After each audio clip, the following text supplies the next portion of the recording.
Hey everybody, welcome to the Lance Life. This is an impromptu version. I just grabbed something that's been hanging in the box for a while. This Nortegno by Herrera Estates.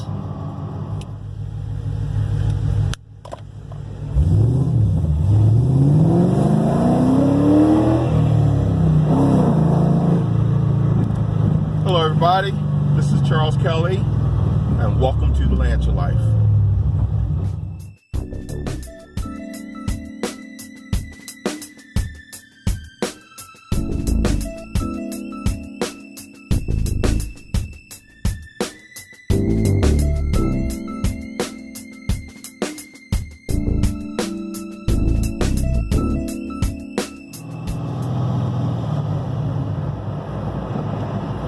It is Sunday, the day of the conference championships. The Jacksonville Jaguars are playing the New England Patriots, and the Minnesota Vikings are in town to play my Philadelphia Eagles. And that's why I'm wearing the green. And yesterday, my daughter gave birth to her first and my eighth grandchild, her first child. So I'm in a celebratory mood, a big time today, and what I'm celebrating with is this guy. So, what I normally do when I am going to do a video of a cigar is I take some time, do some research, and I would have my notes here, sitting here beside me, so I can go through the ins and outs and the ups and downs and all the great things about the cigar. Didn't do that today. And what I'm going to have to do when I show you the video is not actually going to be of this cigar. And the reason for that is because I beat the daylights out of this cigar. This cigar is hideous. It's not video worthy. Smoke worthy, but not video worthy. Let's go to the film. Okay, so this cigar is a Nicaraguan cigar, of course, by Herrera Estates. And what we have here is a San Andreas wrapper, I believe a Honduran binder, and filler from Esteli and Jalapa in Nicaragua. That's because I did a real quick review of this joker before I came out here and did this. I've smoked a fair amount of cigars this year by Herrera Estates. Some that I've been holding on to for a while. They don't last too well in the humidor, so I figure it's time to get these things out and get a torch to them before I can completely destroy them. This is an interestingly shaped cigar. We're going to go back to the video. It's flat. I couldn't call it box press because it's not perfectly flat, but it's kind of sort of flat. Feels pretty interesting in the mouth, to say the least. Not your typical shape that you smoke a cigar, but it's something that you got, good when you got your working and you can clamp your teeth down on it without crushing it. Interesting flavors, and these cigars, they're not cheap. So I smoked a couple of Undercrown shades this year. First year I've ever smoked the Undercrown, and I've had the regular Undercrown. I bought another one that I'm going to do a review with at some point. I've had the Undercrown shade that I smoked with in the summer of 2016, and in December, I'm sorry, 2017. In December, I smoked the Undercrown Sun-Grown. So I've also, over the summer, I smoked a Liga T52, I think, and an L9, both in the flying pig and a feral pig. So I would say 2017 for me was the year I've smoked the most cigars by Herrera Estates. Now, what I understand about the Undercrown is the undercrown is not their premium blends of cigars. Some of the research I read is because they now have to buy practically the whole farm worth of tobacco production. These guys sometimes get leaf that they don't necessarily want, or it's not the leaf that they prefer. I'll say it that way. So what they do, let's say if they get Herrera from a plant, they didn't want the Viso, but now they got the Viso. They'll take the Viso of a plant from a farm, the Herrera from a plant from a different farm, you know, the Viso, the Seco, the Herrera. They'll take all these different primings of the plant. They'll take the primings that they want for their premium cigar, the Liga Privadas. The undercrown cigars are what the rollers get, and they use to make other cigars. The Nortegno is not one of those cigars. Nortegno is a premium brand that's going to get really good stuff. The other thing I learned about this cigar is, I think it was Willie Herrera. I think Willie Herrera is like the top chef of cigar blenders. This is like his second cigar he blended at Drew Estates once he left. I think Titan de Bronze is where he used to blend cigars in Miami.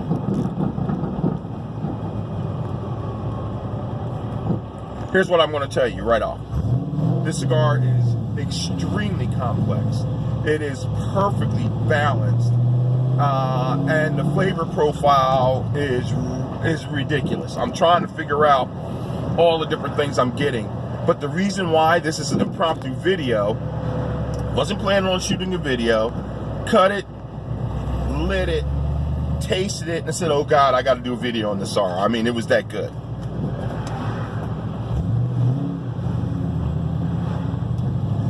A lot of the flavors I'm getting and sensing are really more nuanced. But there's definitely the pepper. You know you're going to get pepper from a Nicaraguan cigar with tobacco from Esteli. I mean, that's just there. But it's not a in-your-face pepper. It's a nice pepper component that mixes well. Think pepper bacon. The pepper is really prominent, but it's not there to take away from the bacon, and that's kind of what the pepper is in this is. It's got a lot, for me, what's uncharacteristic about this cigar from other Drew Estate cigars, it's got a lot of herbalness. Just can't quite figure out what it is.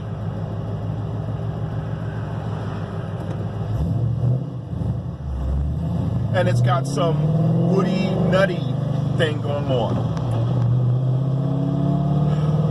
There is the most absolute faintest hint of cocoa in this cigar. Just a very, very faint hit.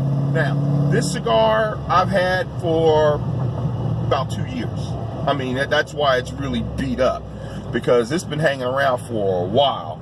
And I'm not sure if buying a new cigar is going to give me what this is, but it's a really wonderful cigar. Now, I'm not sure how much I paid for this thing and how much they're going for. My research only carried me so far.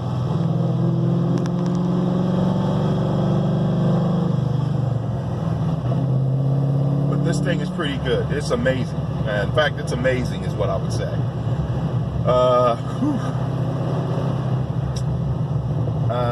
Haven't gotten that far into it, despite how jacked up it is. The burn is good. All right, let me show you what I mean when I say this cigar is jacked up. Let me get in there. You see that? Let me rotate that thing around. You see around there above the label. Oh, I got to do some shift work here.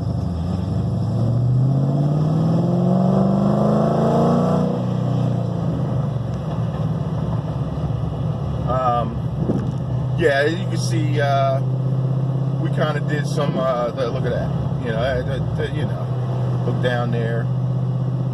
Yeah, I wasn't kind to this joint. Listen, part of the problem of keeping cigars a long time is you got to be committed to aging it, and when you're ready to smoke it and you move it, you got to smoke it. So what I do is I have multiple humidors. I got my everyday box. I've got my what I call my collector's box. The stuff in my collector's box, typically my very rare cigars, limited production cigars, my super expensive cigars, and my Cubans, which I sometimes keep separate in that humidor in a separate bag, because Cuban quality is not what it used to be, and you're more likely to get bugs and stuff like that from a Cuban cigar than you will from a cigar from anywhere else, and that'll trash your whole thing. And again, this is my expensive cigar box, so think about what that would look like. But what I will do sometimes is I'll take some cigars from that box, put it in my everyday box when I know I'm getting ready to smoke and do a review. So this summer, I spent a lot of time out in Indianapolis. I took a bunch of cigars out of the good box to go and smoke and do reviews of in Indiana. And then I didn't, and so I brought them back and put them in the bag. And when you're moving cigars around, that's not good for them. I mean, they really don't like that. And I don't have one of those styrofoam cushiony, plastic container things to hold cigars in. So that's where we are. All that talking was stalling for time for me to figure out what this is. So I get things like mint, like not menthol, like mint and basil, those types of herbal flavors, parsley. I mean, literally like an herb garden type type flavors. I told you about the hint of cocoa, wisp of wood or nut. I've seen, I think some of the descriptions say cashew.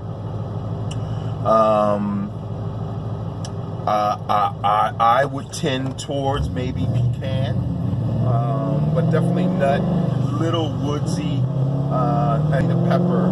But the thing I like about it is, I mean, it really blends well. I mean, this is a very unique tasting cigar. You know I love unique tasting cigars. I don't want a cigar that tastes like every other cigar. And this is unique. So I'm digging this. So I'm glad I took the time to break this out and sit down and cover this with you.